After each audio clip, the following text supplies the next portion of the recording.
Goes head-to-head with the Blue Devils from Duke. For top-ranked Duke and coach Mike Krzyzewski, the end of the calendar year brings with it the start of a brand-new ACC season as the Blue Devils bid to repeat as league champions. They'll make their run behind last year's Player of the Year, Danny Ferry, who in his last game established a new ACC record with a whopping 58 points at Miami. For Wake Forest Bob Stack, he's ready to guide the Deacons into ACC warfare, convinced he has the depth and the quality to battle the league's elite. Junior forward Sam Ivey, a preseason All-ACC selection, readies the Deacons for the new conference season.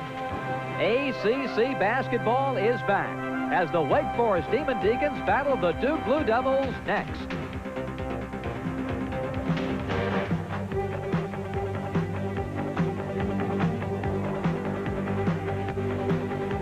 Raycom Sports and Entertainment and JP Sports proudly present exclusive live coverage of Atlantic Coast Conference basketball. Tonight, from Cameron Indoor Stadium, the Duke Blue Devils host the Demon Deacons of Wake Forest. This game is brought to you by Budweiser, Piedmont Airlines, Jefferson Pilot Insurance Company, First Union National Bank, Buick, and by Pepsi. From Cameron Indoor Stadium on the campus of Duke University, the ACC basketball season begins as the Wake Forest Demon Deacons go head-to-head with the Duke Blue Devils. Hi, everybody. I'm Bob Rathbun, and it's great to have you with us for another season of ACC basketball. My partner is Dan Bonner. And Dan, as we move into this, the 36th year of ACC basketball, and based on the great success that these teams have enjoyed in the preseason, not only in years past, but also in this December, it looks like we're in for another whale of a campaign. Bob, I think we are in for a real good campaign, but I don't know that we can attribute that to success that an ACC school has against non-conference opponents. Traditionally, the league has been very strong outside the conference. In fact, during the 80s, they've won 80% of their games against non-league foes.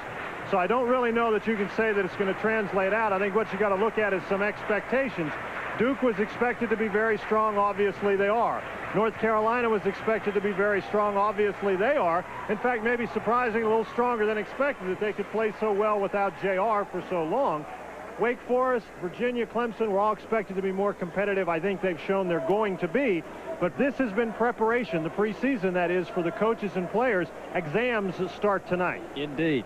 Let's bring you up to speed with where these teams have done so far in December. First of all, for the visiting Deacons of Wake Forest, they are 4-1 coming in, and they stumbled against Richmond, but a very impressive win against Wyoming. Wyoming's a good basketball team. That is an impressive win. Wake does have the talent to compete. For the Duke Blue Devils, 6-0, and that marvelous game for Danny Ferry down at Miami. It's the Duke Blue Devils against the Wake Forest Demon Deacons from Cameron Indoor Stadium. More coming up after this from Budweiser Indoor Stadium. Wake Forest and Duke in the ACC opener. And time now for the Mazda game plan, brought to you by Mazda Cars and Trucks, including the all-new Mazda MPV. Last season was a season truncated by injuries for the Wake Forest Demon Deacons. They won 10 games a year ago. But one area in which the Deacons enjoyed great success, Dan, was on the recruiting trail. And head coach Bob Stack is hoping that those young men can come in here and pay some immediate dividends. Interestingly, Bob, even though Wake Forest returns all their starters from last year, they're going to start 3 freshmen tonight. You never really know as a coach what your recruiting class is like until you can see them play. Bob Stack is going to start at point guard tonight, a 5'11 freshman, Derek McQueen. McQueen leads the Deacons in minutes played at this point. He shot very well from the field, has enabled Cal Boyd and David Carlisle to move to the off guard. The leading scorer for the Deacons is this young man right here, 6'8 freshman Chris King, who really does a nice job giving Sam Ivey some support inside. For the Duke Blue Devils, I think everybody knows about Danny Ferry. Everybody knows about the big front line. 6 players on this team, 6'10 or better. But one of the preseason question marks for the Blue Devils is who will replace Billy King, providing that defensive presence. One of the things that is interesting about that, Bob, is it demonstrates that at this point in the season, even a team like Duke has some question marks. Duke has built a lot of its success under Mike Krzyzewski pressuring the basketball. The guards are going to have to fill that role. Quinn Snyder had an excellent season last year. He needs to have the same kind of a season this year if Duke is going to compete in the upper echelons of the ACC as well as the nation, and he needs to get some support from Phil Henderson. At 6'3" and 6'5", the two of those gentlemen are very big. They shoot the ball very well. I think they are both going to have to play well for the Blue Devils tonight and all season long. That's the game plan, brought to you by Mazda. When we come back, we'll meet the starting lineups in tonight's game as the Demon Deacons of Wake Forest battle Cameron Indoor Stadium. I'm Bob Rathman along with Dan Bonner as we get set for the ACC opener, Wake Forest against Duke. What can we expect in this matchup, Dan? I think you're going to see both teams get the ball up and down the court. That's Bob Stack's style. I think he thinks he finally has the talent to be able to do it. His concern is the inexperience of his ball club. This is a very tough place to play. That it is. Let's meet tonight's starting lineups. And for those, we go to the public address announcer, Art Chandler. Ladies and gentlemen, your starting lineups for tonight's game. First, the Demon Deacons of Wake Forest. Starting at guard, a 5'11" freshman from Darlington, South Carolina, number 4, Derek McQueen. At the other guard, at 6'8", a junior from Winston-Salem, North Carolina, number 25, David Carlisle. At the center, at 6'9", and a freshman from Greenville, North Carolina, number 45, Phil Medlin. At the forwards, a freshman from Newton Grove, North Carolina, number 44, Chris King. And at 6'7", and a junior from St. Louis, Missouri, number 40, Sam Ivey. And now, ladies and gentlemen, your starting lineups for Duke. At 6'3",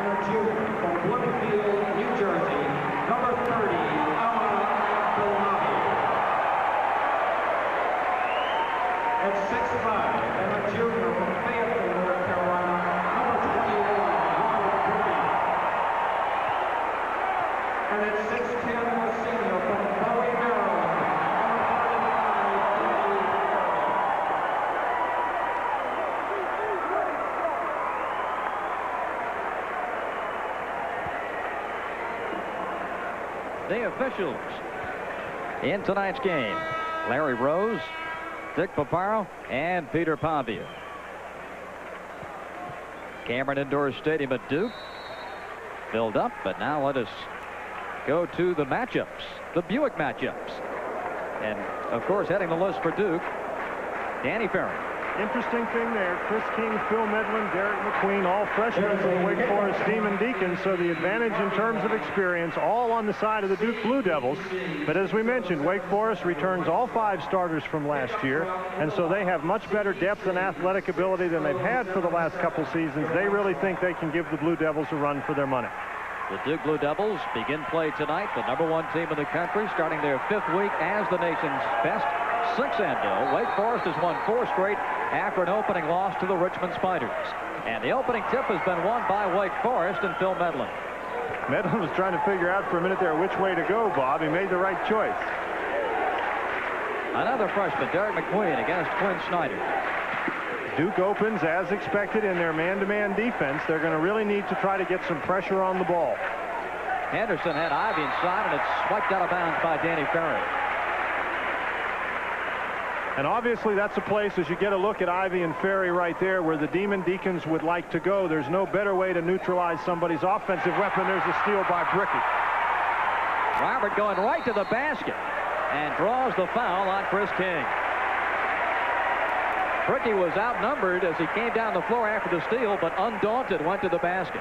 We talked about freshmen playing their first game in the ACC in an ACC arena. Bricky really took King to school right there. King drawing the foul, but a nice play by Robert Bricky. Duke has made a living on its opponent's turnovers. Wake Forest really has to try to limit those kinds of opportunities. Duke has been forcing nearly 24 turnovers a game. Robert Bricky has been shooting just 47.6% from the line, putting that one in to open the scoring. a 6'5" junior from Fayetteville, North Carolina. And Ivy is there for the rebound. That Ivy-Ferry matchup is a good one to watch, because if Ferry gets in foul trouble, he's not going to be able to have the kind of offensive game that Duke needs. And watch, look at him pushing and hanging on to Sam Ivy. Those two are really going at one another. King. Ivy lets the rebound go, and it belongs to Wake Forest. Sometimes a dangerous play. If you have the chance to grab it, you should, because you never know which way the officials are going to call it. That's right, Bob. Bob Stack, you know that he's got to feel a little better. First of all, he's finally got some real talent on his basketball team. And secondly, everybody on the bench doesn't even have a cast or crutches on.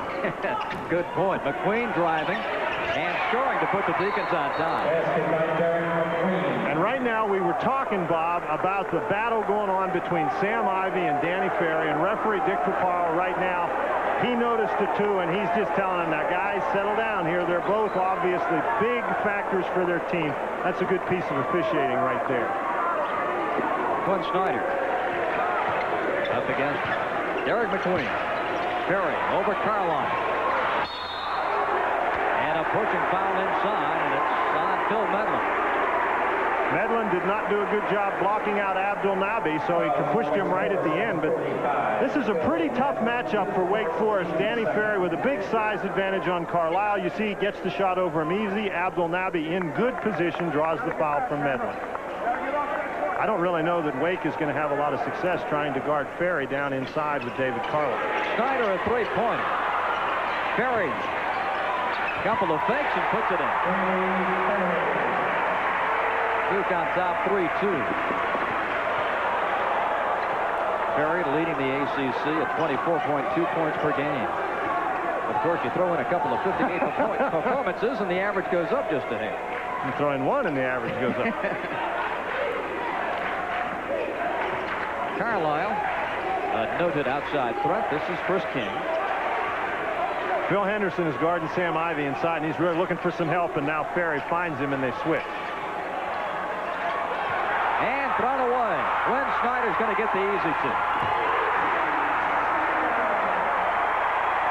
5-2 Blue Devils.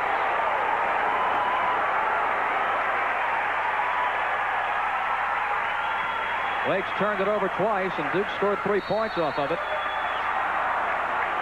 Derek McQueen is an excellent penetrator, Bob. You saw right there he was able to penetrate inside the Duke zone. The ball was off one of the Blue Devils inside. But McQueen has good quickness out there. Ivy bottled up by Henderson, and that's a travel. Nice reach by Phil Henderson to get his hand in there without fouling. Good strength, too, because Sam Ivy is not a lightweight in there, but Henderson caused him to not be able to get the ball up on the board. And a technical foul called on Bob Stack. He was really chirping. After that was called a travel on Sam Ivy, Bob thinking there should have been a foul, and Stack hit with a technical. Gee, Bob didn't wait long, did he? Danny Ferry will do the honors for Duke.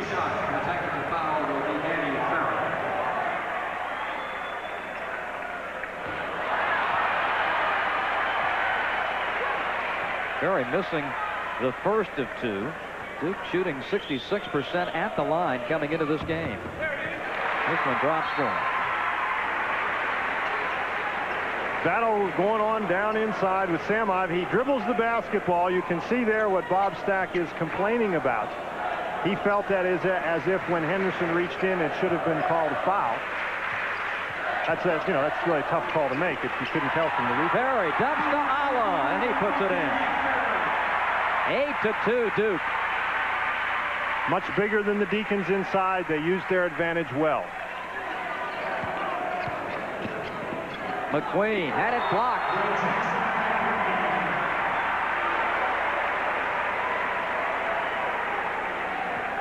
David Carlisle to get it in. That relentless Duke pressure.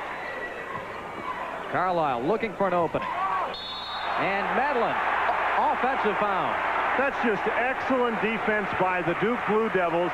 thus far early in the game, they're doing a nice job not only covering the basketball, creating turnovers. Wake now has 4 turnovers, but Duke is battling through screens well, pressuring the ball, pressuring shot opportunities. They're really playing well defensively.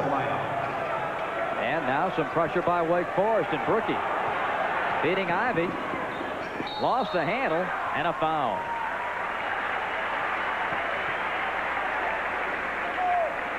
Robert Brickey doing a nice job bringing the ball up the court, and that's one of the facets of the Duke game. You've got guys like Ferry and Brickey who probably have an advantage in quickness over anybody who would be guarding them, and they can handle the ball well enough to help break the pressure. Robert Brickey, interesting to note, led this Duke team in free throw opportunities a year ago, scoring his 2nd point. A very active inside player. Tipped up and in. Nope, wipe it off. We've got a foul on Ala Abdelnaby for pushing off. Ralph Kitley, number 33, just in the ball game for Wake Forest, did a nice job blocking out on the free throw, forcing Abdelnaby into that foul. Wake Forest working it up. Now McQueen will take over. Just did beat the 10 seconds over midcourt. McQueen, nice pass to King, rejected by Brickey, pulled out of there by Abdelnaby. Henderson.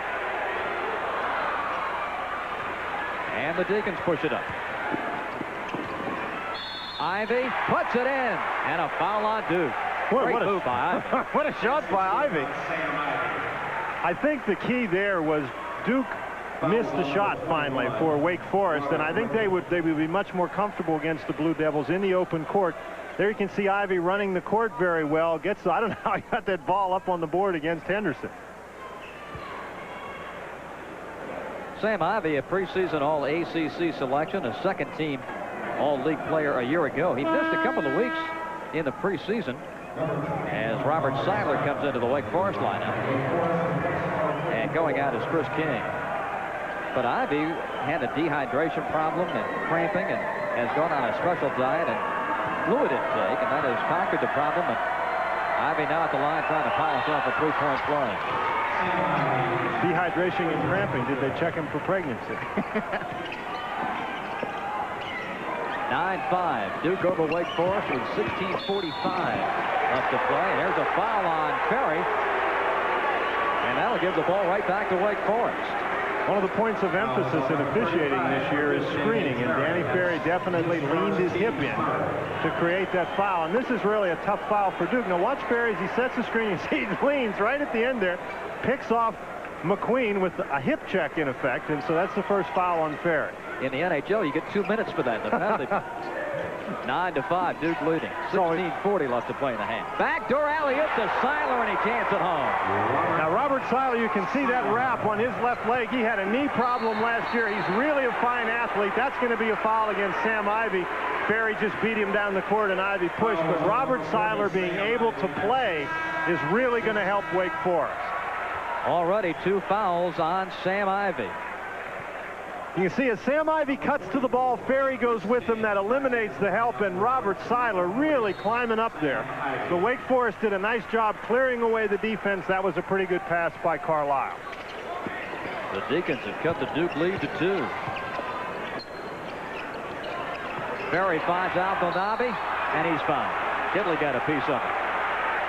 Duke has attacked inside relentlessly. They've been able to draw some fouls. Sam Ivy just went out with 2 fouls. Ivy's had some foul problems this year.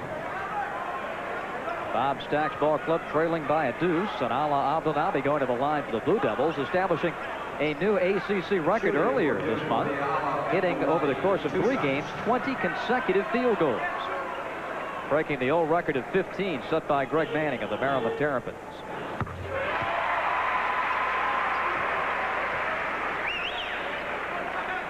Third point for Ala. He has trebled his scoring from a year ago, averaging just under 14 per game. 4 points for Abdelnaby, and 11-7 is the Duke advantage.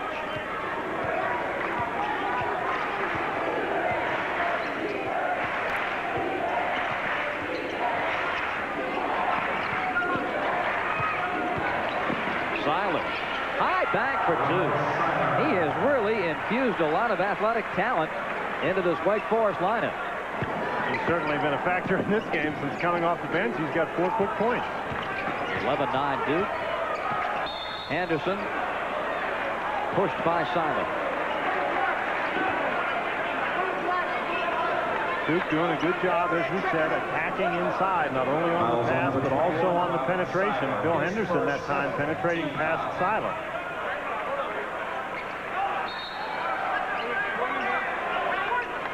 The Blue Devils will move into the bonus here, as already the Deacons in the first 4 minutes and 9 seconds of this game have committed 17 fouls. Well, that is a long way to go for Duke to have the opportunity to shoot 1-and-1 all the rest of the half.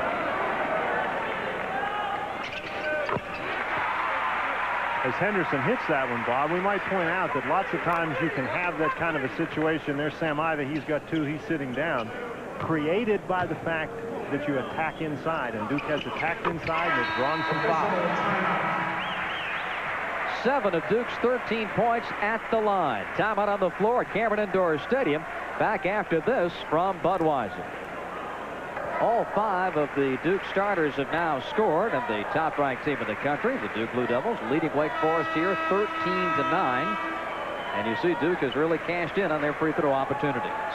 It has been a funny offensive basketball game thus far for Wake Forest. They really haven't had a chance to set anything up. Seiler scored a couple of quick baskets. They had the one drive by Sam Ivey. But basically, it's been the story of the Duke defense and Duke attacking inside on the offensive end, forcing all those fouls. Now Derek McQueen looking at a midcourt trap. He eludes that, and Carlisle finds. Chris King, nice move. Derek McQueen did an excellent job. He beat the trap before it could get set. That left all the rest of the Blue Devils out of position. So even though Carlisle missed the shot, King was in excellent rebounding position. Quick pass to Ferry inside. And yet another foul, and Ferry will go to shoot 2 at the line. Ralph Kidley's going to get the foul, but that was not really his fault. He was coming to help Chris King. Duke doing a nice job screening inside. Ferry was all alone. And you really have to think that they did a great job screening. How can a guy who scored 58 points the last time he played and is obviously the object of concern by the defensive coaches get that wide open under the basket? This may well turn into a war of attrition for Wake Forest. Duke plays very, very physically. They are not a finesse basketball team at all, and so lots of times when you see the Blue Devils play, there are a lot of free throw shots. Danny Ferry has scored 4. He's gone 2 for 4 at the line, and Duke leads at 14-11. And that's sort of an amazing thing, Bob. The way this game has gone, just watching it, if you weren't told to score, you'd think Duke was much further ahead. But Wake is hanging in there, even though they haven't been able to get anything going offensively. Seiler. Kidley up high, but had to push off to get that rebounding position, and Ralph now has been saddled with 3 fouls. That's got to concern Bob Stack. He had Phil Medlin in the game and took Phil Medlin out because he was in foul trouble. Now Kidley's got foul trouble. We're going to see Tom Wise. He's a 6'9" sophomore from Winchester, Virginia. Kidley going out of the game. And Wise, noted for his solid defense and getting good aggressive rebounding position inside, comes into the lineup for the Deacons. Basically what you're trying to say, Bob, is that Wise is not very much of an offensive threat. And that is so. However, I think it's a good indication what kind of depth Bob Stack finally has. He can go 3 deep at the center position. Abdelnaby scoring his 5th point. In the first 4 minutes and 59 seconds, Wake Forest has fouled Duke 9 times. The Blue Devils making a living at the free throw line. Tipped out, Wake Forest ball. A couple of subs coming in. Sam Ivey returning for the Wake Forest ball club, and Chris King going out. And for Duke, number 33, John Smith has come into the lineup, the 6'7" senior who's had a fine December indeed. He's in there for Duke. Abdelnaby going out. 15-11, Duke on top.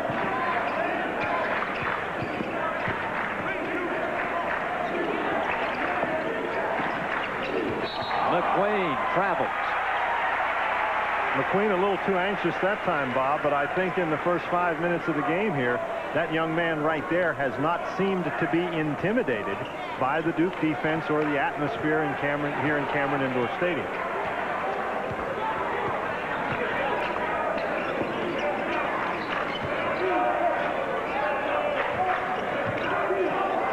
This is Quinn Snyder. John Smith fumbling. Up, double dribble, says Dick Papara. Give the basketball to Wake Forest. And you know that Bob Stack had to have a couple of anxious moments there. That double dribble is going to be called against John Smith, but Sam Ivey was down there reaching in. He could have easily picked up a foul. Wake was in a zone defense for the first time in the ball game. There you get an opportunity to see Duke doing a good job forcing the turnovers. Carlisle can't control the McQueen pass. Now, you might say, Bob, that was an unforced turnover, but not really. Duke is making Carlisle work so hard to cut out to get open for the basketball that it really takes a perfect pass and catch, and Wake just didn't execute that time, but credit that to the Duke defense. Oftentimes, Dan, the steals and the points that Duke generates off its defense get the headlines. Smith missing. But so often it's the little things off the ball that make the defense so tough. And Duke gets it right back. Now, that was a heck of a pass right there by McQueen. Seiler just couldn't handle it, but I don't know how McQueen got that through the arms that he had to throw that thing through, and I think that's what distracted Seiler. McQueen nearly had the steal. Carlisle comes to double. Henderson to Ferry. Three-pointer out of the corner is good. John Smith did a nice job picking off Tom Wise at the bottom of that zone to create that wide open opportunity for Ferry. Duke up by 7. Ivey got around Smith and jams it home. 5 points for Sam Ivey, and the Deacons are trailing by 5. Smith foul. A great pass again from Danny Ferry. But once again, Bob, we see Duke getting the ball inside in obvious scoring position, Wake fouling simply because there's nothing else to do in there. The foul is on David Carlisle. It is his first. Number 44, Chris King. Changes for both teams. Greg Kubek has come in for Duke. Chris King in for Wake Forest. Also, Cal Boyd is into the Wake lineup. Was replaced. Interestingly, Bob, everybody for Wake has had a blow now except the freshman point guard, Derek McQueen. He seems to be the one steadying influence out there that has to be there. John Smith putting it in and adapting, Dan, to the perimeter. Is this senior from Fort Washington, Maryland. He's already hit for 4 3-pointers this year and had only 1 prior to this year in his career. Usually big guys like that they're allowed to go out beyond that line and shoot them up. You would have been in heaven. Oh, good heavens, I couldn't have got the ball to the basket. In fact, we had rules about where I was allowed to shoot from, and it was basically no place. The painted area was the maximum width. 20 to 13, Duke. Ivey firing. King sticks it back in. That's a heck of a rebound right there by freshman Chris King. He just flat beat Greg Kubek to the spot. King Wake's leading rebounder coming in at more than 6 a game. Henderson on the cut, puts it in. Great body control by Danny Ferry to put himself in a position to make that pass. That's really a nice play. 22-15. And the crowd started to get into it. That Duke defensive tradition where they slapped the floor to ignite the defense, but it didn't work this time as Chris King answered. Boy, Kubek's going to wish he stayed on the bench. King has really been handling him since Kubek came into the game to guard him.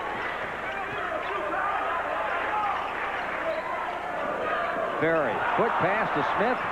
Save. Kubek firing. He's now 0 for 13 this year in 3-point attempts. And a foul against Wake Forest. Wake Forest in the zone defense. That time forced Duke into the perimeter shot. They were able to get better rebounding position. You see Wise get the block out on this side. King gets the block out. And Henderson is going to get the foul coming over the back of McQueen. But good block out inside by King and by Wise. Henderson's first. Duke leading by 5. 12 minutes to go in the first half.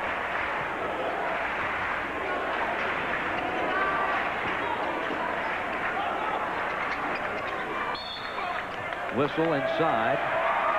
And a foul on Kubek. Kubek battling against King, and Kubek got caught a tough break right there. He was in excellent position against King, and his own teammate Danny Ferry took a couple of steps backwards and bumped Kubek out of bounds, and so that left King open, and Kubek was never able to recover. A timeout on the floor. 11:48 to play in the first half with the score Duke 22 and Wake Forest 17. Connor, this is Bob Rathman from Cameron Indoor Stadium in Durham, North Carolina. Duke leading Wake Forest 22-17. 11:48 to play in the first half. Cameron Indoor Stadium receiving a major facelift over the summer, and beautiful it is. A refurbished arena here on the Duke campus, and it is lovely indeed as Tom Wise scores for Wake Forest. Wise really not much of an offensive threat. I think he used the element of surprise that time, penetrated to the basket. That's a good aggressive play.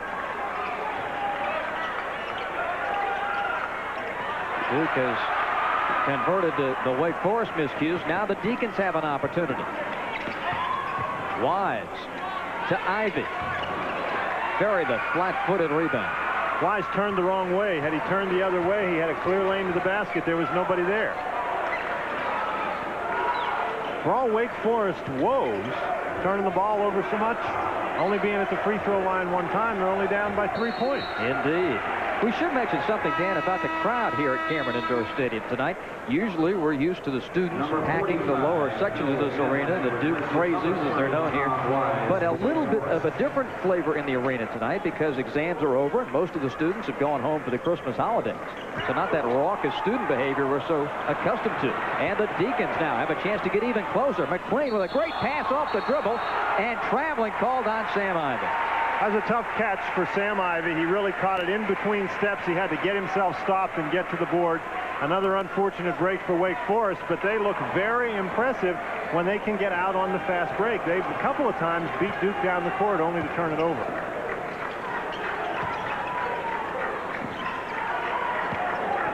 Robert Berkey to Danny Ferry. 8 pumps at home. Danny Ferry has scored 9 first-half points. Duke leading 24-19. That was a leaner from about 18 feet with Cal Boyd hanging on his arm, and he still got it to go.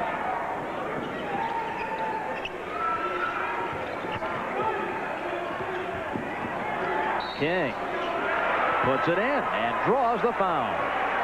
He has a nice first step for a young fellow that size. Abdul Nabi just didn't move his feet very well. Picks up the second foul. Chris Leitner coming in along with Henderson. Snyder and Ferry go out of the Duke lineup. Leitner, one of the heralded freshman recruits here at Duke, 6'10", 225. From Western New York, and Robert Seiler coming back in for Wake Forest. Leitner supplying a great lift for Duke in the Northwestern game. See if he can provide a spark here with King at the line. Completes the three-point play. 24-22 Duke.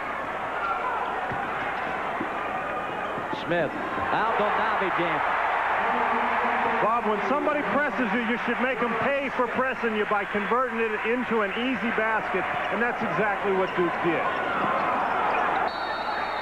A foul inside as King missed, and the foul's against Wake Forest. And the foul is against Phil Medlin, battling for position inside, and that's 3 fouls on Phil Medlin. And the center position for that man right there is really in an uproar right now. Phil Medlin, the starter, has 3 fouls. Ralph Kitley, who came in the ball game, has 3 fouls, and now Tom Wise is in there. So there's a lot of fouls to give in that center position, but I'm sure Bob Stack would rather have Medlin and Kitley scoring points and playing in the ball game than drawing fouls and sitting on the bench. 1-1. But you'd have to give them their due, Dan. The Wake freshmen, particularly King and McQueen, have played well beyond their years here in the first half of this game. They sure have, Bob. That time King had the ball stripped out of his hands by Tom Wise as the 2 teammates were battling for it. Tough break. Carlisle zipping across the low post to intercept the pass. Duke leading 26-24. Abdul Nabi wanted a lob, and he didn't get it. McQueen that rolls in for him. Derrick with 4, and the Deacons are within 2. And that's at 5 feet 11. A nice little scoop shot up over the top of the 6'10 Leitner.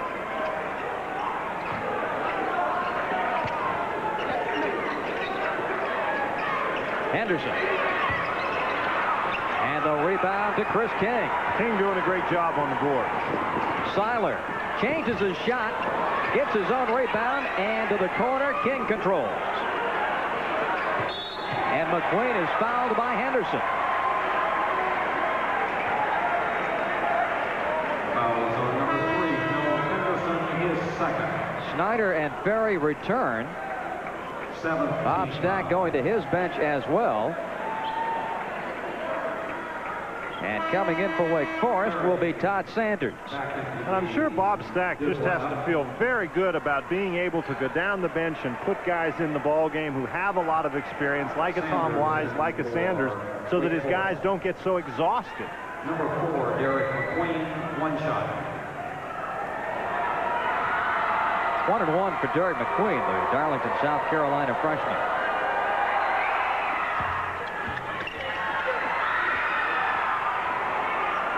Sanders saves it into Seiler. The Deacons can take the lead if Carlisle connects. Now Wise is going to get called for the foul right there, pushing against Danny Ferry, but it was Tom Wise who kept that last ball alive with a good play. Tom Wise, his first. So the teams march to the other end. 8:59 to play, first half. Duke leading by 2. Mike Krzyzewski, his ball club has beaten Wake Forest 8 consecutive times. And now Ferry's got a 1-1.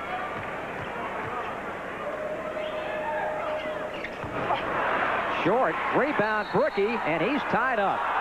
Good call by Dick Paparo as Wise had equal possession there as they came down for the rebound. Possession arrow is favoring Duke. Good strength by Wise. He was on the floor and was gripping the ball with one hand, and Bricky couldn't get it away. Snyder, three-pointer.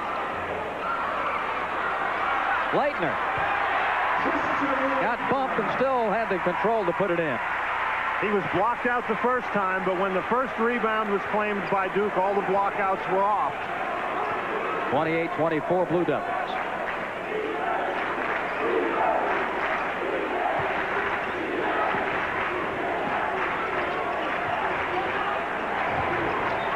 Seiler. A jumping jack inside, stripped and fouled by Brookie. Boy, Seiler really follows his shot well. Bob, I thought he forced that shot just a tad, and he has done that since he has come in the game. He's forced a couple of shots. You can watch here, that's not a very good shot, but Danny Ferry, who's guarding him, you could see there, did not block him out, and Seiler went to the board, and you would expect a senior like Ferry to block out the shooter. He did not, and as a result, Robert Bricky gets the foul. And Robert comes out of the game. Greg Kubek is back in. And Robert Seiler from Siler City, North Carolina, scoring his 5th point. Seiler playing his first ACC game tonight, despite the fact that he is a sophomore.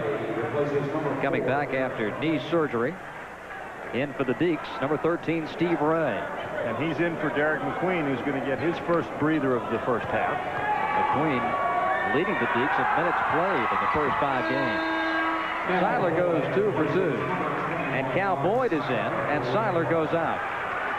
So the Deeks again within 2. 28-26 Blue Devils with 8:24 to play in the first half. Bob, we said it before. It's worth saying again that if you didn't know what the score was, you'd expect that Duke was ahead by a wide margin. You really got to give the Deacons some credit. They've hung in there very, very well. Leitner traveled.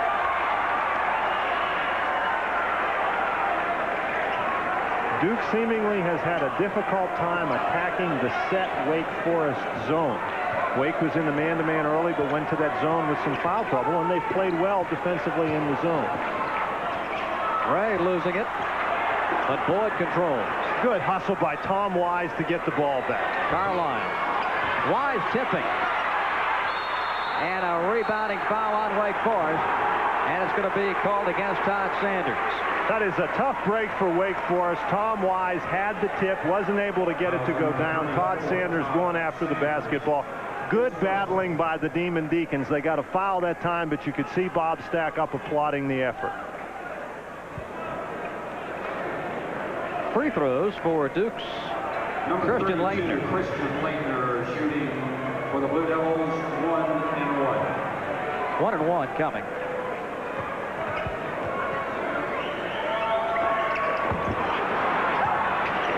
battling, but Kubek claiming the Duke rebound and a foul called on Steve Ray. And Tom Wise is going to go have a talk with Larry Rose. He got one hand on the basketball, and he's telling the official that somebody had a hold of his other hand, so he couldn't control the basketball. Wise, a tough luck player in there right now. He's touching a lot of balls, but not able to control them. So Greg Kubek will step up to the strike, averaging 5.2, and he's had a tough time shooting the ball from the field this year, but that has not hurt him at all at the foul line. 90% coming in.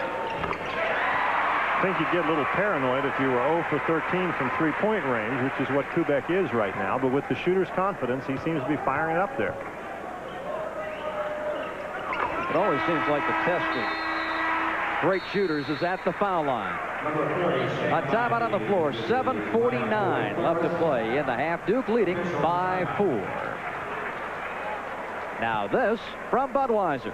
This game approved and selected by Raycom Sports Jefferson Pilot Teleproductions. Any rebroadcast, retransmission, unauthorized duplication, or reception of this broadcast without the express written permission of Raycom Sports Jefferson Pilot Teleproductions is prohibited. Bob Rathman, Dan Bonner back at Cameron Indoor Stadium. The top-ranked team in the nation, the Duke Blue Devils, leading Wake Forest by 4, 30-26. And the Deacons bring it up. They are shooting 10 for 20 in this first half of play. In fact, they've been over 50% in each of their last 3 games. There's a near steal by Leitner, but McQueen gets it back. McQueen wasn't out very long, Bob. Duke is running. Bad pass. And a steal by McQueen. Wake Forest coming the other way. McQueen pulls up. Kubek rebounds. Now, he missed the shot, Bob, but he did a great job getting to the middle of the court, setting up some lanes for the fast break. Leitner travels again. That's the second time Leitner's done that. He's really got to think about dribbling the basketball. Christian going out, and Ala Abdelnaby coming back in. 7:11 to go in the first half. Duke by 4. Ala Abdelnaby's sort of a big guy. Sort of, yeah. 6'10", 240. Takes up a lot of space there at the high post. Space that Sam Ivey would prefer would not be taken up. Boyd, three-pointer. He's got it. Cal, his 5th three-pointer of the year. And the Deacons are within a point, 30-29. Cal Boyd had a real fine year last year, just a gutty year as the point guard, but he's not a point guard. Abdelnaby bumped and fouled, and he'll shoot a pair. Duke punching it inside. Sanders with his 2nd foul. And he comes out in favor of freshman Chris King. This is the closest the Deacons have been since they were ahead 2-1 in the opening seconds. See Danny Ferry there with a little headlock on Cal Boyd. That's what you call playing close to the vest. He's got Boyd's head close to the vest right there. Ferry's got every trick there is. That looked like AWA wrestling there. 8 points for Ala. His season high is 18.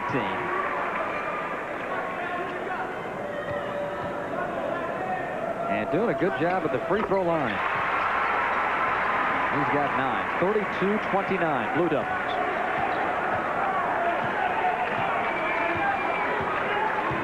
Time remaining, first half from Duke.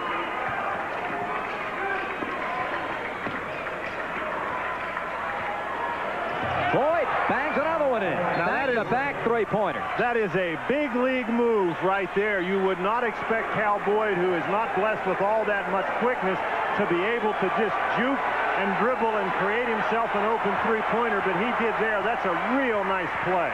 Tie game at 32. Anderson has it taken away. McQueen leading the Wake Forest break. McQueen's fadeaway. Got it, and the Deacons are on top. Wake Forest, the last couple of times, has been in a box-and-1 against Danny Ferry. Cal Boyd guarding Ferry. Everybody else playing zone. Inside to Abdelnaby. Wake is just a little small in there. Duke can really throw the ball up just as they've done the last couple times. Even at 34 and 5:40 left in the first half. Cal Boyd, the man with a hot hand for the Deeks, and there's a hold by Henderson. Now, Cal Boyd created that foul the last 2 times down the court by drilling those 3-pointers, and so Henderson had to get up closer, and when Boyd made the move, he was out of position.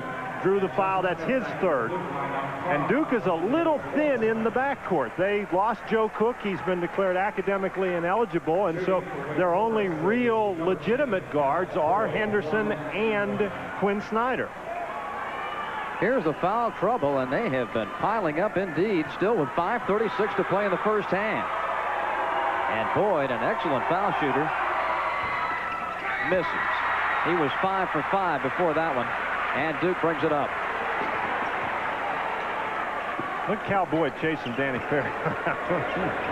Rookie can't control it.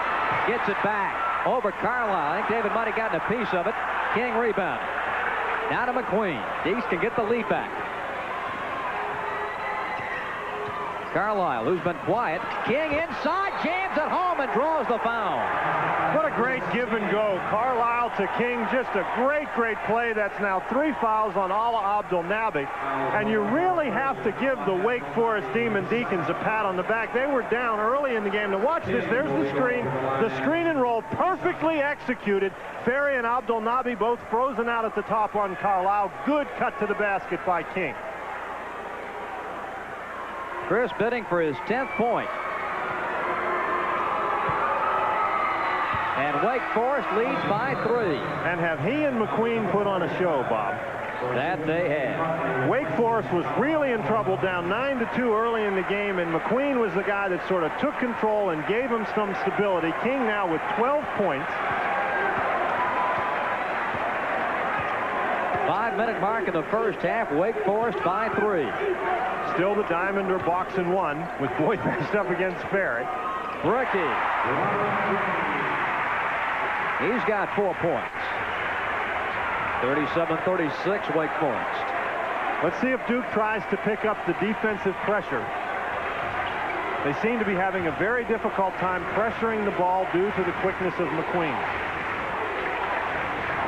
David Carlisle. He draws a foul on Brookie, and that's the 3rd foul on Brookie. So 3 Duke starters saddled with 3 fouls.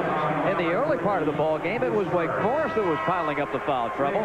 Now the Blue Devils find themselves in foul difficulty. And interestingly enough, the people who are getting in foul trouble for Duke are the perimeter guys. Wake Forest, you can see there, Carlisle creates the foul by moving very strongly to the baseline. Bricky doesn't move his feet very well, gets called for the foul. But it's Wake Forest perimeter people who are drawing fouls against Duke, while it was Duke's inside people who were drawing the fouls against Wake Forest. David Carlisle was 3rd in the ACC last year in free throw percentage at 84.6. His first point of the game. He had 18 here at Cameron Indoor Stadium 1 year ago. Wake Forest leading 39-36. The Deacons on a 13-6 run to forge this 3-point lead. Now Robert Seiler in the ballgame. He's matched up one-on-one against Ferry in that boxing 1. Smith outside for 3. Got it. Tie game. John Smith coming in 4 of 5 on the year from the 3-point range. Now 5 of 6. Duke just has a lot of weapons. McQueen penetrating. Carlisle. Ferry plays it up ahead to Greg Kubek. Play Buckley in the game. Now Duke will set it up. That was a heck of a pass by Ferry. Hit Kubek right in stride. You got to give Wake credit. They got back very well defensively.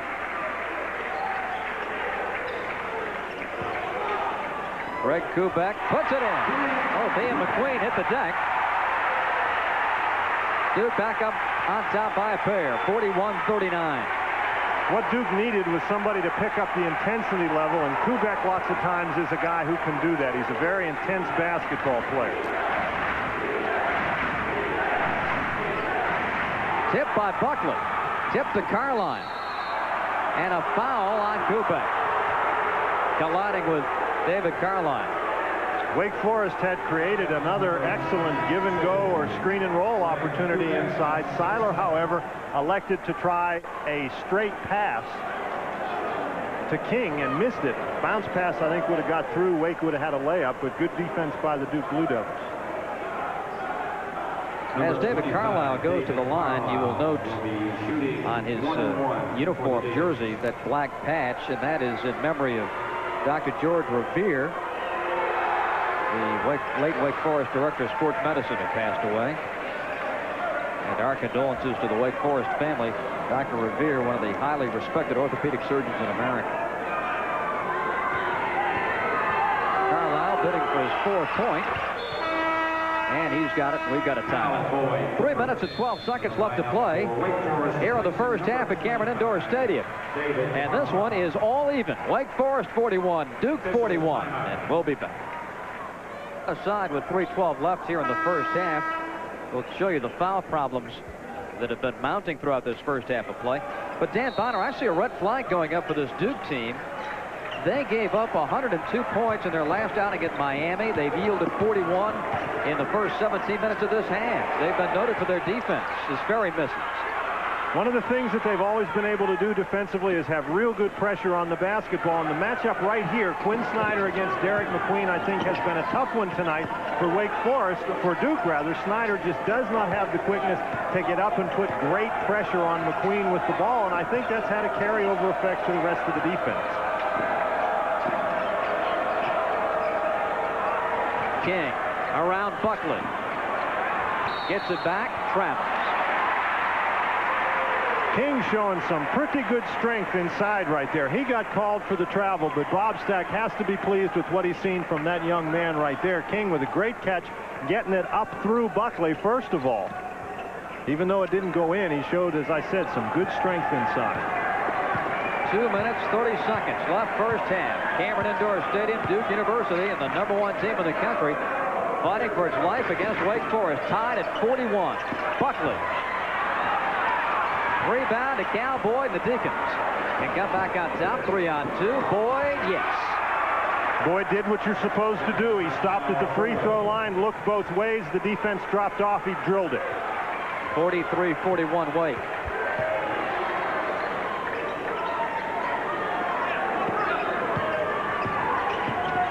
Ferry dumps it inside to a wide open Buckley, and he puts it in. Duke was sort of an odd lineup in the game, Bob. Buckley, Smith, Kubek, Ferry, and Snyder. Boy, what a catch by Cal Boyd.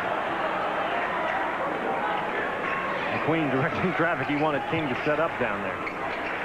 King, Banks, misses. Rebound, secured by John Smith. And there's Tom Wise again, battling his heart out in there. Ferry puts it up and in. Once he got around King, he had an open pass. King looked like he was nailed to the floor there. I think he just gave Bob Stack the high sign. He's tired. He wants to come out of the ball game. Duke back on top, 45-43. He doesn't look quite as tired on offense, though. You notice, as McQueen evens it up again at 45. But it's warm in here, and these teams have been going up and down pretty good against one another. Kubek for three. His first of the year. There you go, and the bench erupts on that one. He's now 1 for 14 on the year. He's on a hot streak. Duke 48-45.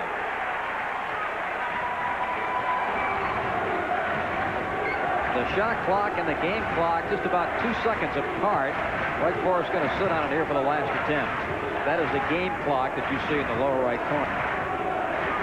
Duke is going to try to get a double team. Snyder reaching in. And again, Mike Krzyzewski's got to be a little concerned with his defense, but part of the Duke defensive problems are being caused by Wake Forest. McQueen did an excellent job not waiting for the trap. Just as the trap was about to be set, he exploded through it and drew the foul. That young man has done a fine, fine job this evening. Clay Buckley going out. That's the fellow, Derek McQueen. Fellow we're talking about right there. He has had a very fine first half.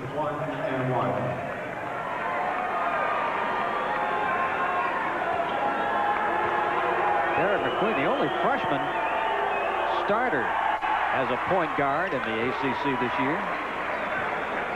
He's bidding for double figures in the first 20 minutes. he gets it, both their freshmen, or two of their freshmen anyhow, starters, will be in double figures in the first half.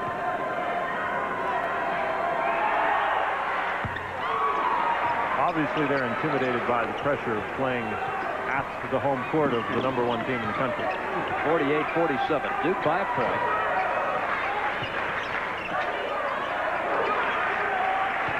Perry and Carlisle fighting. Danny dumps it inside. Leitner, nope, wave it off. We've got a foul before the shot.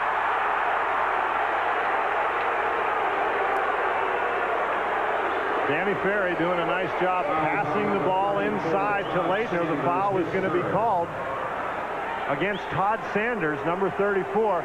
Good pressure on the ball by Wake Forest. Ferry really fortunate to get the foul off. The foul was called against Leitner as he caught the ball. The young man continued to the basket, but the whistle had blown earlier. The foul was on the catch, and it was on Todd Sanders. Leitner is 0 for 2 at the line and has scored 2 points. Antonio Johnson in, and Sanders with the 3 personals goes out. 7 seconds left in the first half. Now we've got all kinds of things going on. The referee handed the ball to Leitner and then took it away, and when he took it away, people started crossing in the lane. And Dick Paparo, right now, he has the coaches together. He's telling them, that's my fault. I took the ball back.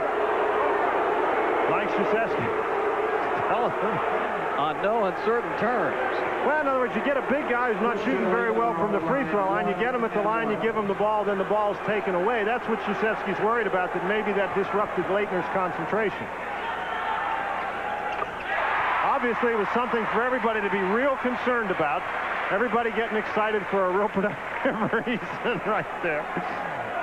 Leitner hitting for his 4th point. And Duke leads it 50-47. Now, Mike Krzyzewski's made his point, and Dick Paparo has now told him to sit down. Long bounce, Carlisle. Clock ticking down here. Boyd is going to try one from midcourt. Can he get it off? Yes. And it's in and out, no good. Boy, what a job he did getting himself open for that shot, pushing the ball on the dribble through the defense. What a first half, even though they trail by the Deacons. Halftime at Cameron Indoor Stadium. Top-ranked Duke 50 and Wake Forest 47. Coming up at halftime, we'll be checking on the first half statistics as Wake Forest battles Duke, the Mazda game plan, and the scores all coming up here at the half. It's Duke 50 and Wake Forest 47 at intermission at Cameron Indoor Stadium in Durham, North Carolina.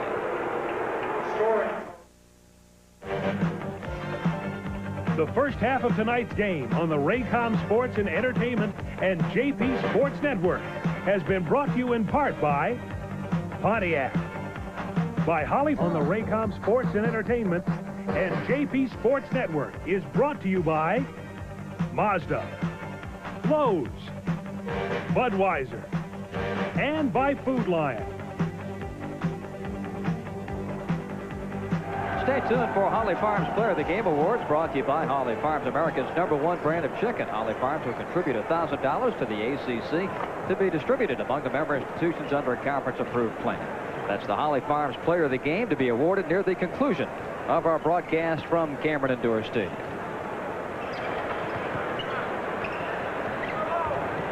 Welcome back to Duke, everybody. Our halftime statistics brought to you by Piedmont Airlines, with low fares to over 170 cities, coast to coast. The numbers, and they translate into 50% shooting for Wake, 60% for the Duke Blue Devils, but the rebounding in Wake's favor, 17-12. That's really a very amazing statistic. Wake Forest was having trouble inside early in the game. They turned it around late in the first half.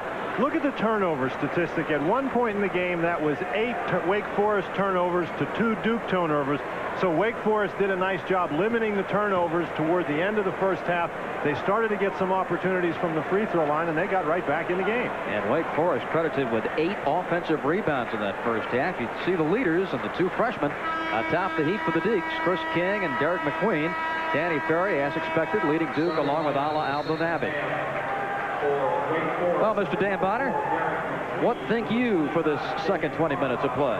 Well, I think Derek McQueen is going to once again be a very key factor. The reason Wake Forest, one of the big reasons Wake is in this game, is that Duke has not been able to really pressure him. I think Duke has to figure out a way to get some more pressure on the ball and force some more turnovers. And I also think that Duke has to figure out a way to get to pound the ball inside where they had very good success. For Wake Forest, they've got to continue to make Duke play against their set defense and attack as effectively as they did in about the last 10 minutes of the half. Carlisle. King fighting Henderson, and a foul on Sam Ivey, and that will be his third. Ivey had encountered foul difficulty early in the season with 14 fouls in his first 3 games and fouling out of 2 different games. And now he has 3, joining Medlin and Kidley and Sanders with 3 fouls for Wake Forest. Duke, in a bit of surprise, started the second half in a zone defense, and they did a nice job on the blockouts out of the zone. Duke leading by 3. Knocked away by Kidley, who starts the second half. That is quite an effort by Ralph Kidley. Henderson nearly stole it. Now it was last touched by McQueen.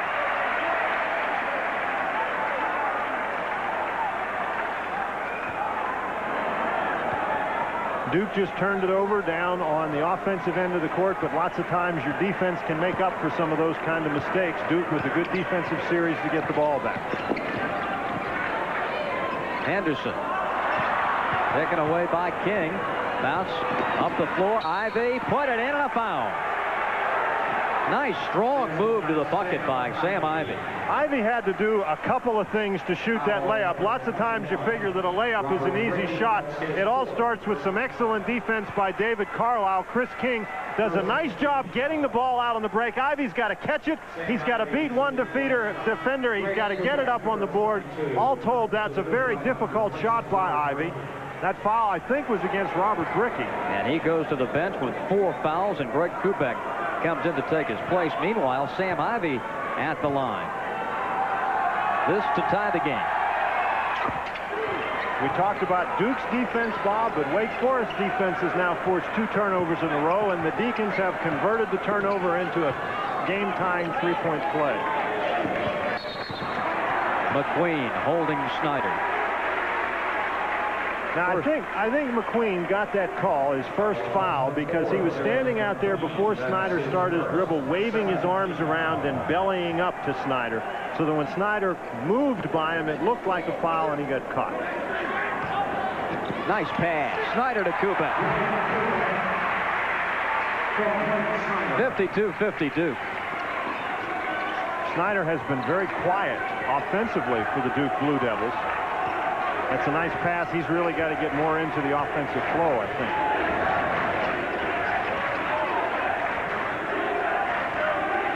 think. Duke back to the man-to-man. Carlisle coming off a Kidley screen.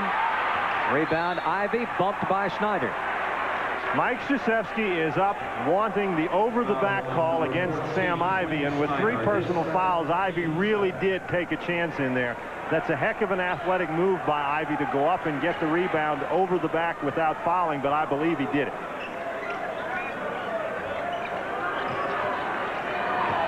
.52-50. Duke leading Wake Forest.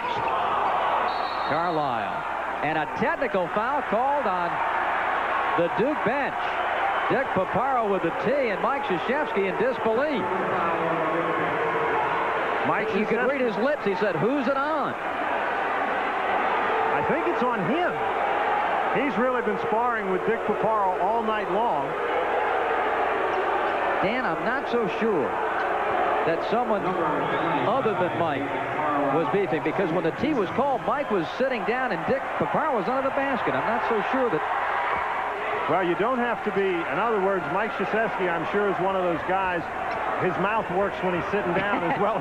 There's no question about that, but as incensed as he's been tonight... Well, he's really mad now.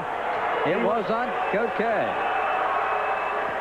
Well, now, lots of times, an official can hear something and can call a technical foul. I recall one time I was sitting on the bench right next to Terry Holland. He didn't say a word. He was just sitting there watching the game, and the official called a technical on him. And what happened was the Virginia trainer had been yelling at the official, and the official thought that it was Coach Holland. So that kind of thing can happen sometimes.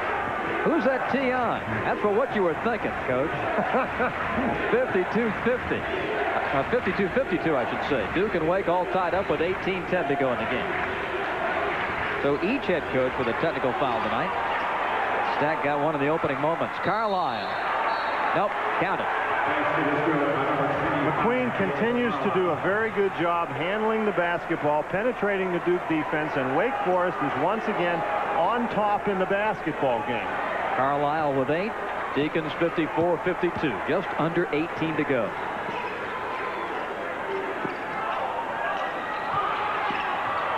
Snyder pops the three-pointer. And McQueen battling Danny Ferry, but Danny has the offensive rebound. Nice spin move. Fake and a block by King. Ferry, not to be denied, banks it in.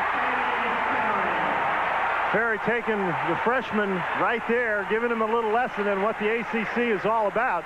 But you've got to give that freshman credit. That's just a real fine defensive effort against Ferry.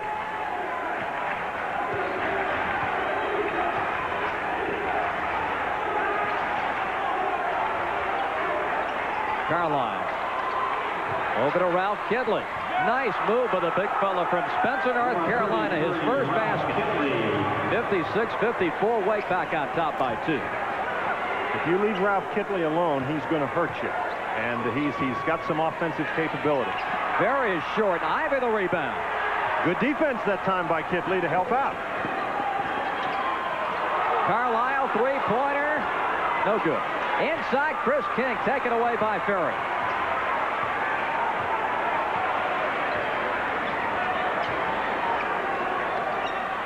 To my imagination, Duke looks tired to you, Bob. They really seem to be walking up the floor puffing a little.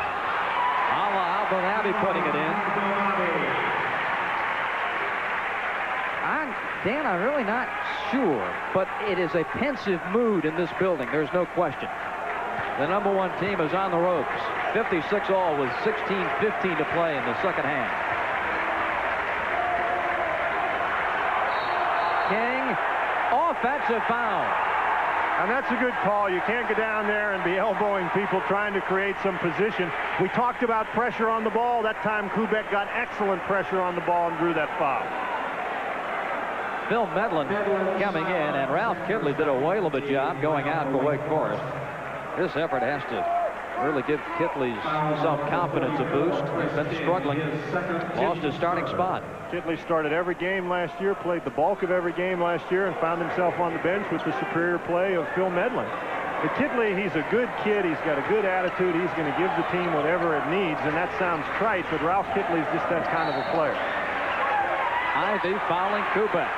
And that's 4. Indeed. So Sam Ivy was 16:03 to play. Now with 4 fouls. Kubek just beats him to the baseline, and you could see Ivy just bump him as he tried to recover. A good, quick first step by Kubek. One waits for that spark, and again we turn our attention to Greg Kubek. 16:03 left to play. A team that is based on defense, like Duke is, if they're going to break the game open or come back in a basketball game if they're behind, but if they're going to pull away from Wake Forest, I think they're going to have to do it on the defensive end of the court. Snyder missing a three-pointer. King running it down. Obviously, you don't score on the defensive end of the court, but you can use the defensive end of the court to create yourself some easy offensive opportunities, and that's what Duke has not done very often after the first few minutes of this game. No, they have not had very many easy baskets indeed. That's good pressure right there. 5 seconds. Oh, or did he get the timeout? He got the timeout. Cal Boyd got the timeout, so it will be Wake Forest basketball when we come back. Heads up play by that young man right there. A timeout on the floor. Duke 56, Wake Forest 56, and we'll be back in just a moment. Well, Krzyzewski trying to figure out some way to get his Blue Devils off and running against the Demon Deacons, who are tied with Duke 56-56. And what he's diagramming for him is to try to get the ball inside.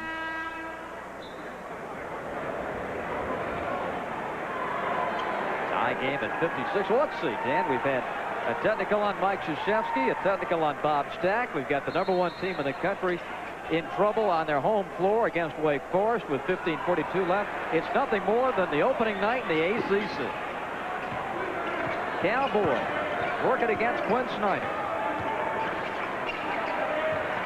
You notice how Duke's picked up the pressure on the basketball. One reason is that Derek McQueen is not in the game right at the moment.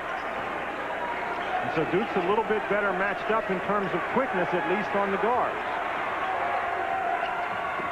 King. Abdelnaby securing Snyder ahead to Danny Ferry.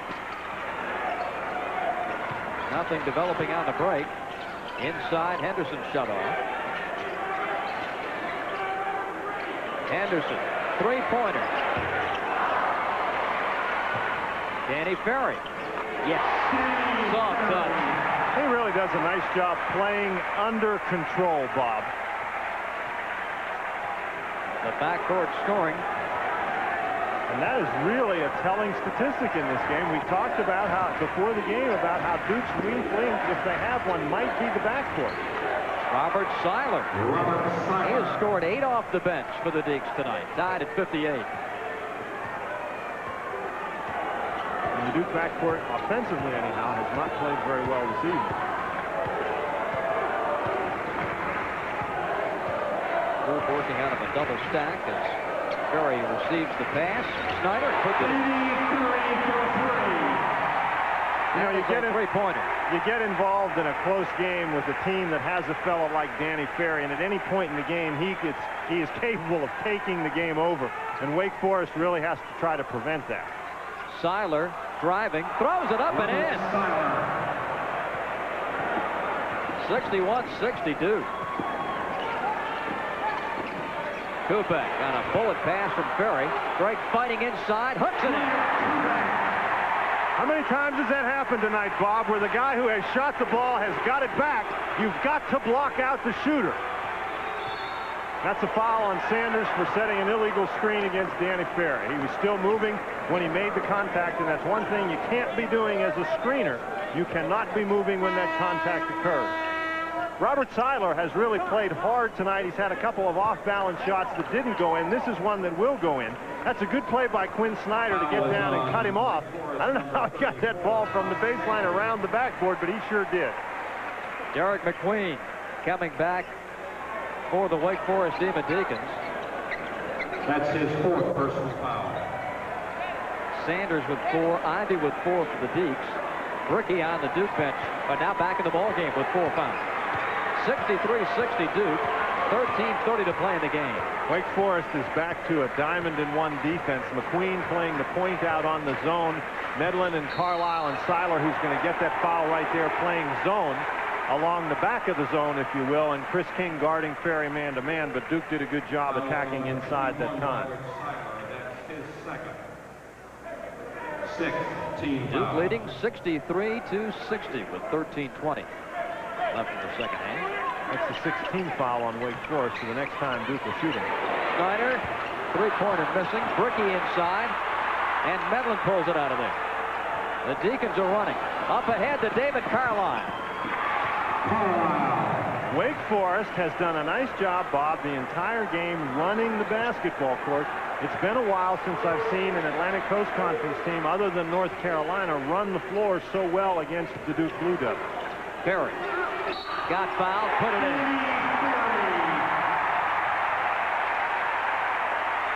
If you're Duke and you're in trouble, which the Blue Devils are this evening, that's the place where you want to go with the basketball. Dial 35. There's King trying to guard against Ferry, but he does a great job getting position now. He fakes Medlin.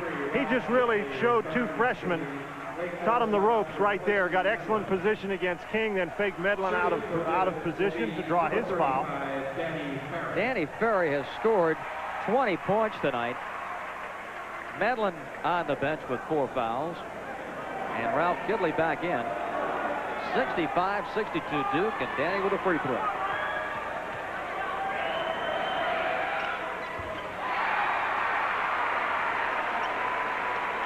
It's a 4-point Duke lead. Particularly with this lineup that Wake Forest has in there now, Kitley's the only person, Kitley and King are the only people with any real size. And I don't think either one of them are a matchup for Danny Ferry.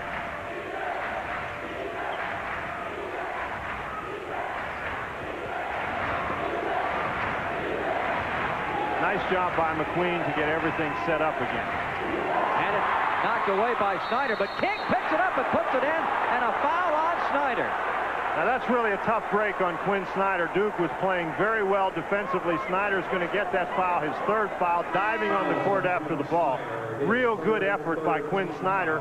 Unfortunately, a better effort by the Demon Deacons. Here you get a chance to see it. Snyder knocks the ball away. It's loose now as Quinn goes on the floor to get it. He's going to foul King, who does a nice job picking the ball up, and Snyder rolls into him, creates the foul. Bob Stack's Deacons trailing by 2, and freshman Chris King at the line. King on the line, 1 shot. Derek McQueen for Wake Forest, Bob. We might mention he just went out of the ball game as Cal Boyd comes in, and McQueen is sitting at the end of the Wake Forest bench having his legs worked on. It looks like he's got a cramp, and certainly his loss for any appreciable length of time would be a real blow to the Demon Deacons. Chris King. Word travels fast in basketball circles, and based on his performance tonight, this young man will be well known as the conference season unfolds. 66-65 Duke, 12:15 to play in the game.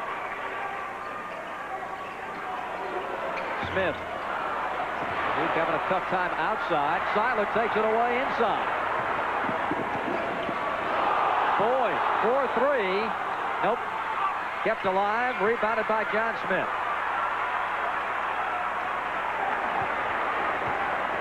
Ferry wanted the ball. Henderson didn't see him. Ferry was open down in the corner. Wake Forest in that diamond-and-one defense.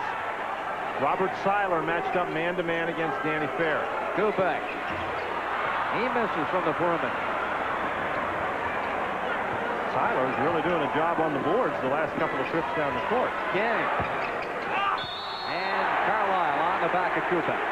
Not a real good decision by Chris King to shoot that basketball. Wake Forest has had good success when they have been able to be patient and move the ball.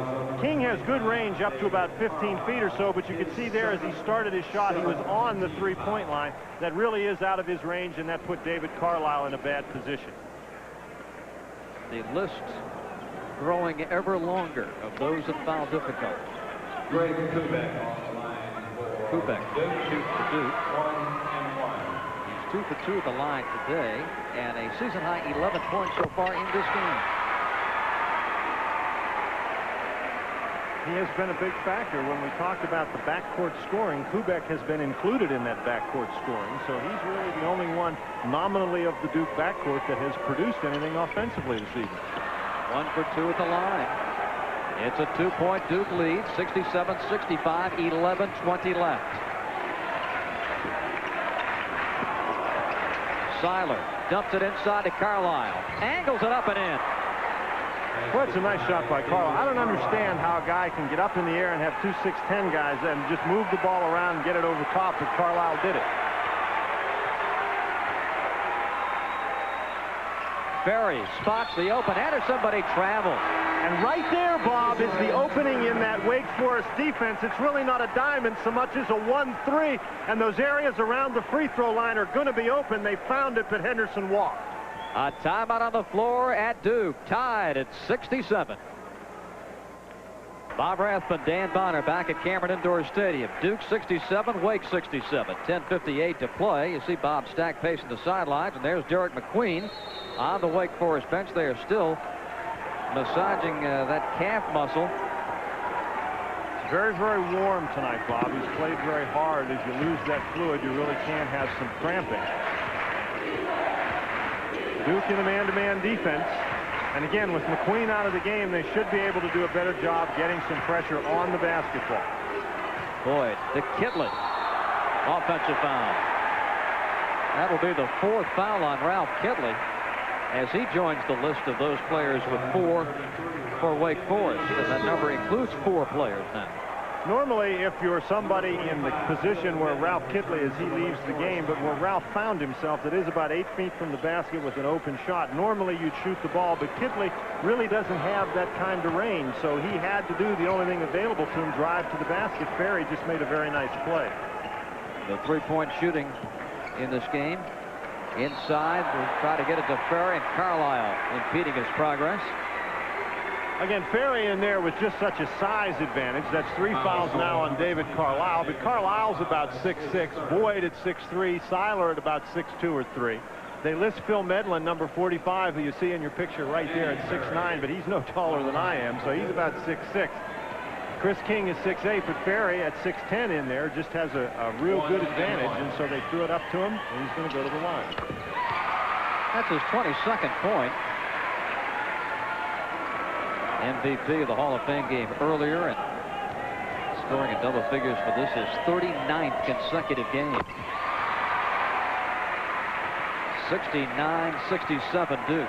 And he has been carrying the offensive load for the Blue Devils in the last few minutes. They really need somebody. Snyder's only got 2 points in the ball game. Phil Henderson with only 4 points.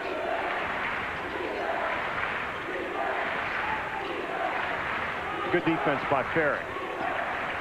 Medlin with the left hand, missing, and Ferry the rebound.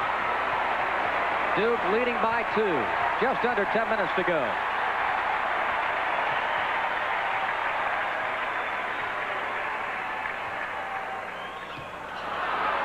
Henderson trying to hit John Smith, but instead Wake Forest takes the carom. King can't control it. It's out of bounds. Pass too tall for Chris.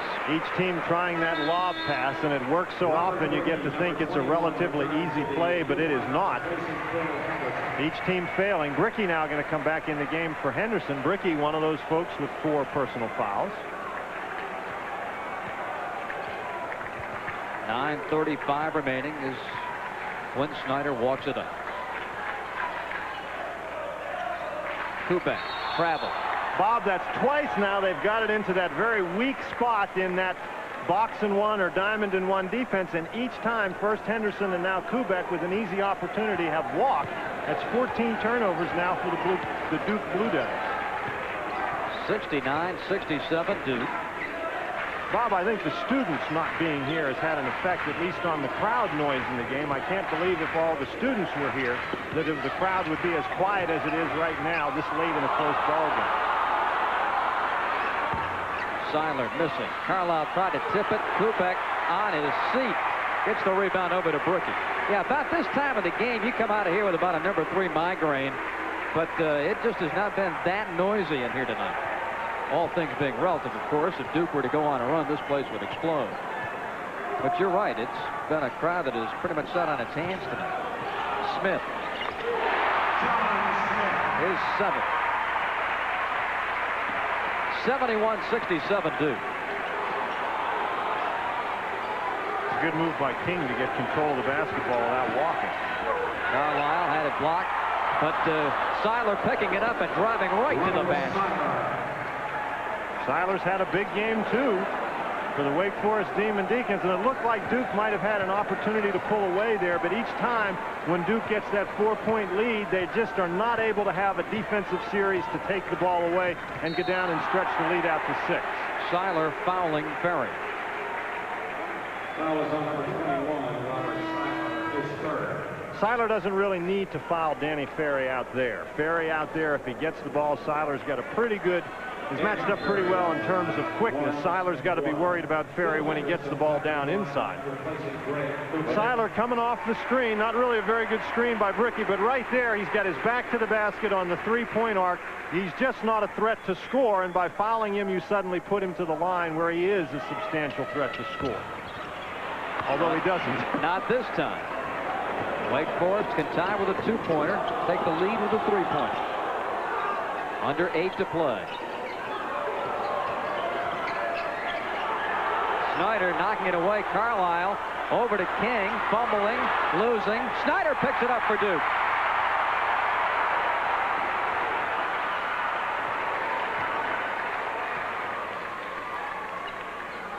Quinn puts it in. That's the open area against that defense. Snyder stepped into it. 73-69 Duke, 7:25 left. Those are only his third and fourth points of the basketball game, his second field goal.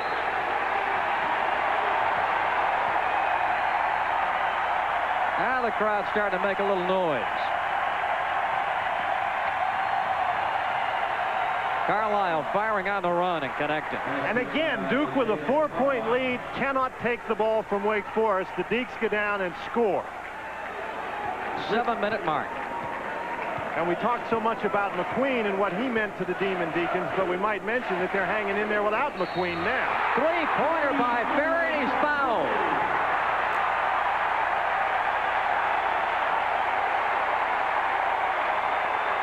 That might be a psychological backbreaker right there for Wake Forest. Ferry working extremely hard without the ball. Good screen by Bricky, opens him up. Seiler never really reacts. He tries to block him out, but he didn't stop his momentum and knocked him down. Good screen by Bricky, but excellent movement without the ball by Danny Ferry. And what can you say about a guy who drills a three-pointer while he's falling on his panic? Bob Stack, I don't think, has much to say. That's Seiler's fifth foul. Or fourth foul, excuse me. 26 points for Danny Ferry. And now to the free throw line. McQueen back in for Wake Forest as Ferry puts it in. 6:51 left to play in the game, and the Duke Blue Devils have taken a 6-point lead over Wake Forest. We will continue with more from Cameron Indoor Stadium right after this from Natural Light. 6:51 remaining at Cameron Indoor Stadium on the Duke campus. A 4-point play by Danny Ferry has given Duke a 6-point lead, 77-71, as the Blue Devils open just a little bit of daylight, breaking away from that 67 all-time. Antonio Johnson in the ball game for the Deacs. So on your screen there, the Blue Devils on a 10-4 run. This is an important part of the game for Wake Forest. And King banks it in. I don't know that that's the shot that Bob Stack was trying to get. Very difficult shot, but it went in the basket.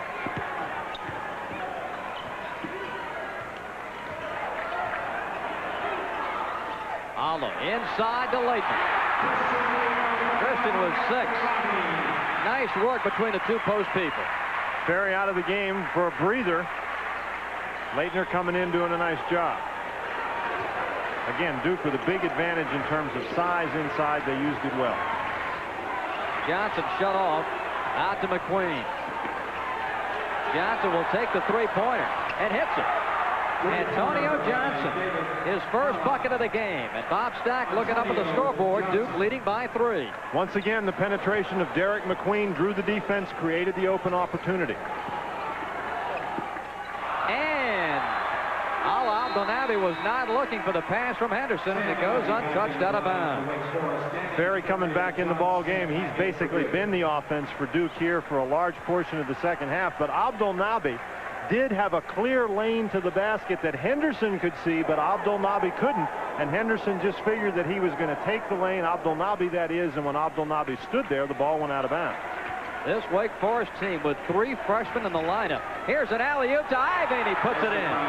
The Deacons are within a point. 79-78. Ivy with 4 fouls, back in the game after 9 minutes on the bench.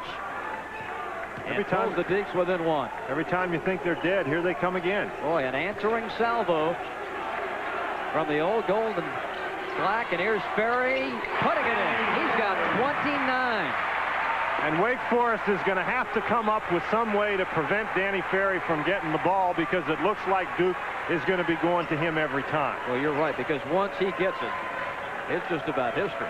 81-78 Duke. King a three-pointer. Rebound Snyder. That's a bad shot. That's a very bad shot. That's well out of King's range. Inside Smith. Ferry with the pass. But lots of times now Bob Stack's going to get the timeout. Lots of times at the end of a close game is where experience really shows. And I thought that that shot by Chris King was really sort of a freshman mistake. 4:30 left in the ball game. Duke 83, Wake 78. Player of the Game Awards brought to you by Holly Farms, America's #1 brand of chicken. Danny Ferry has scored 18 of his game-high 29 points in the second half, and a lot of them have been on plays like this. You notice Sam Ivey a little slow getting down to help against Danny Ferry. Wake Forest really has to try to find a way to keep the ball from him, or once he gets the ball, to make him give it up before he gets that shot opportunity. The scoreboard story as Ivey puts it in a rainbow. Sam Ivey's 12th point, 83-82. Wake Forest continues to hang tough. Ivey, of course, has been sitting on the bench in foul trouble a lot of the game, so he obviously should be fresh. Anderson. First bucket of the second half, a 2-point shot makes it 85-80. And any help from any quarter that Duke can provide on offense for Danny Ferry would be greatly appreciated, I'm sure, by Mike Krzyzewski. Johnson, pushed by Henderson. That is but the 4th team foul on Duke here in the second half. And the 4th on Henderson. I don't know. The Deacons will play it in from underneath. I don't know when I've seen a game that Duke's been involved in, Bob, where there's been so many of those type of fouls called. And basically that was a foul called on Henderson because he didn't move his feet very quickly, stuck his hands in. There's been a bunch of those tonight. Ivey short. Rebound to John Smith. Well, the Deacs have to suck it up on defense here a couple of times, Bob. They've been able to score and hang in the game, but they really haven't been able to stop Duke. Snyder driving, tried to dish to Smith, then it went off Ivey out of bounds. Good break for Duke. Snyder, not a very good play penetrating in there. Now a whistle, and Duke takes a timeout. 3 minutes and 32 seconds remaining in the ball game. Bob Stack and the Deacons plot their strategy, trailing the Blue Devils by 5. Coming down the stretch, people like Danny Ferry, Phil Henderson, Quinn Snyder, they've hit their last 7 shots and lead Wake Forest now by 5. Bob, it's a very trite thing to say, but you cannot teach experience. The only way to do it is to go out and get it, and Wake Forest is going to suffer at some points until they get that experience. Duke up 85-80. 3:32 remaining in the ball game, and Duke's Danny Ferry to get it in. The Blue Devils enjoying a 5-point advantage, 85-80. This is Bob Rathman along with Dan Bonner from Cameron Indoor Stadium on the Duke campus as Wake Forest and Duke open up the ACC season, and it has been a whale of a ball game. Ferry outside for 3. Rebound to the corner, off Kedley, out of bounds. It belongs to Duke. Bob, Wake Forest the last couple of times has been so close to getting the basketball, but they just haven't been able to do it. Ferry with the open jump shot is going to miss it. Kitley going to hustle after the basketball. John Smith makes a nice play and knocks it off Kitley out of bounds. That is a good call by the official. But Wake came close a couple of times to stealing the ball as King is back in, and Wake really, they got to toughen up on defense and get the ball this time. 85-80 Duke. Blue Devils with it.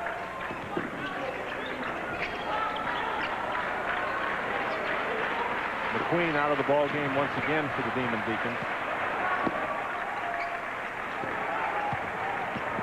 He's been an integral force for the Deacs tonight. He's been suffering leg cramps here in the second half. Wake Forest in a man-to-man defense. Duke content to be very patient. Inside, Bricky puts it in around Ivey and King.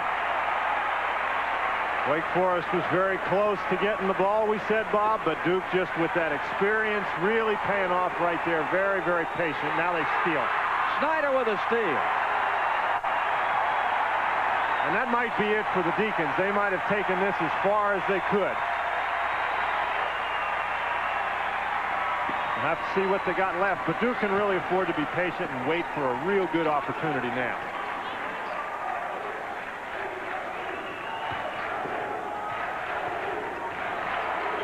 Ferry missing the back. Smith is there. Now it's stripped by King and out of bounds. It belongs to Duke. And again, Wake's close to getting it, and they lose it. What Wake Forest has to do at this point in the ball game is take the ball from the Duke Blue Devils, and they might want to think about when they get the ball, creating some three-point opportunities. Cal Boyd, David Carlisle, both excellent three-point shooters. 1:54 remaining. And Duke with a new 45 seconds. And in no hurry at all.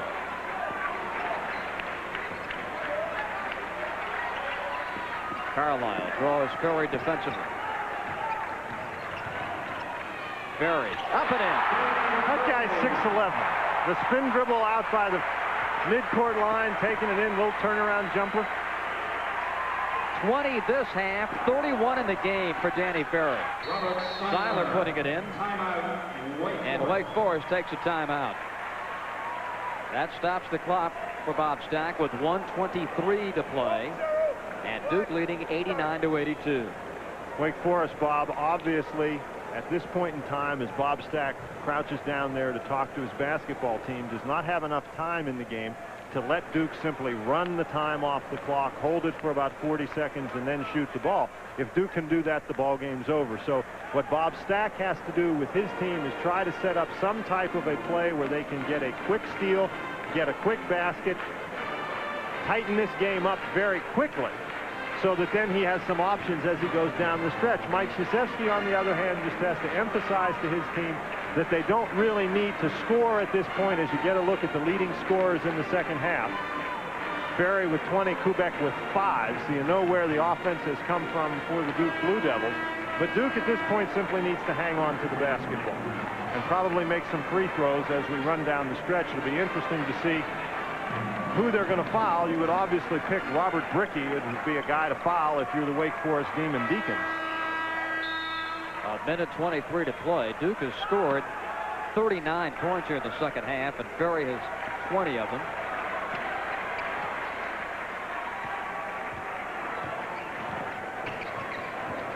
Ferry handling the basketball, now plays to Brickey, and he gets rid of it. Snyder fouled by Boyd.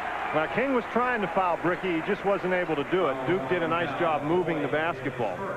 And for the Blue Devils, you'd like to move the ball to avoid the situation where Wake Forest has an opportunity to foul you. 1:08 to play. And Quinn Snyder has struggled just a bit at the line this year. 56% coming into the game on a 76% career free throw shooter.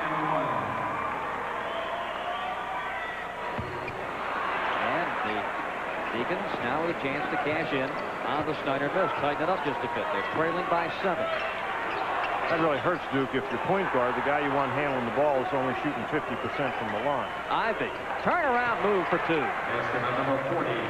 89-84. The Duke advantage is 5.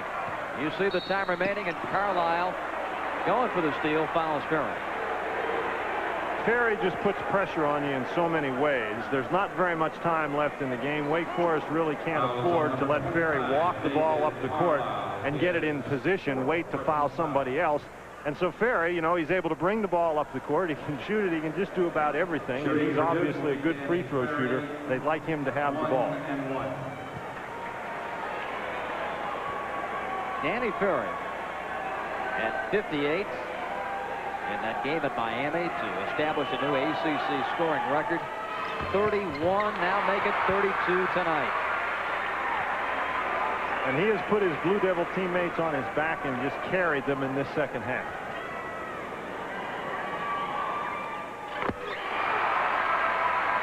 (91-84) Duke. You know, if he keeps scoring at a rate like this, he's going to lose his reputation as an unselfish player. Inside, Ivy putting it in. Wake Forest timeout. And Sam has scored 16. And again, the Deacons cut it to 5 and stop the clock with 39 seconds remaining. 39 seconds with the three-point shot available is not out of reach for the Wake Forest Demon Deacons. What they would like to do is get a quick steal and get a three-point basket to cut the game to 2, and then they're right back in it. The Blue Devils are going to try, I'm sure, to get the ball in the hands of Danny Ferry and leave it there if they can.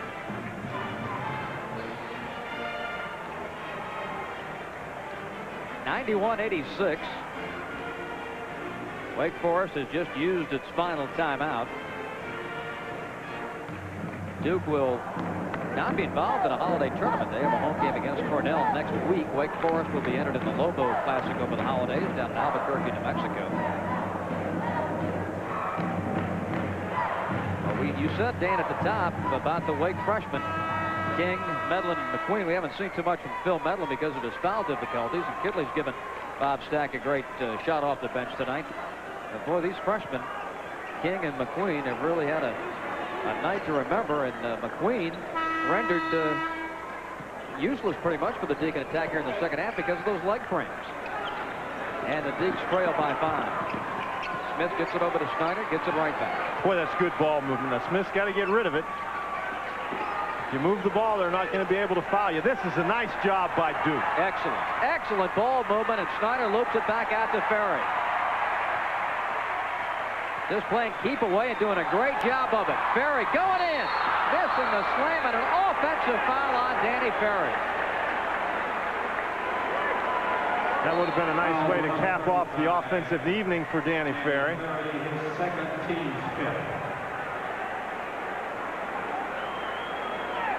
He's showing that he has a little leg cramp there. Now he's just going to the basket. He cocks that thing. Sam Ivey steps in. That's a good play by Sam Ivey. Boyd fouled by Snyder. Now that's a good play by Quinn Snyder because that's only team foul number 5 against Duke, and you'd like to foul Cal Boyd or David Carlisle if you could before they're able to get that 3-point shot off. That's real good defense by the Duke Blue Devils. That is the 16th foul. So on the next one, there'll be a bonus, but your point is well taken. They had a foul to burn and deny a 3-pointer. Well, you don't want this guy shooting 3-pointers. Ivey puts it in again. Wake cannot stop the clock with a timeout. They spring Bricky loose. A home run pass from Danny Ferry. Bricky puts it in. Boy, what a pass by Ferry.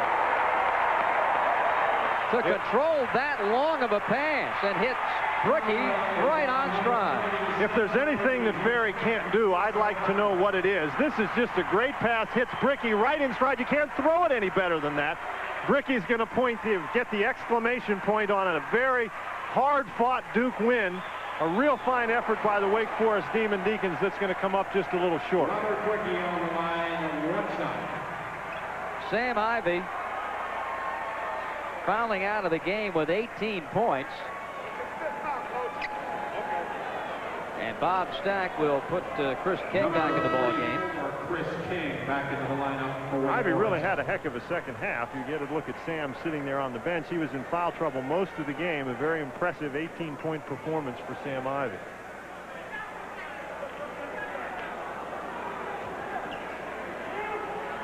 So it is Bricky at the line. And he puts it in his 9th point of the game. 1 second left. Touched. Johnson throwing it up, and it won't count. The ball game is over. Mike Krzyzewski congratulating the Wake Forest Demon Deacons, and eventually he'll shake hands with Bob Stack. 94-88. The final score as Duke remains undefeated as they hold off a Wake Forest challenge here at Cameron Indoor Stadium.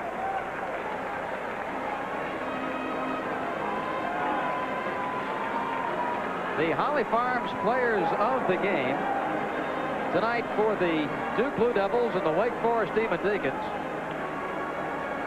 For Duke, it is Danny Ferry who finishes with a game-high 33 points. And for Wake Forest, it is freshman Chris King, the Newton Grove, North Carolina first-year man with 17 points in his ACC debut. The Holly Farms players of the game. Again, the final score, Duke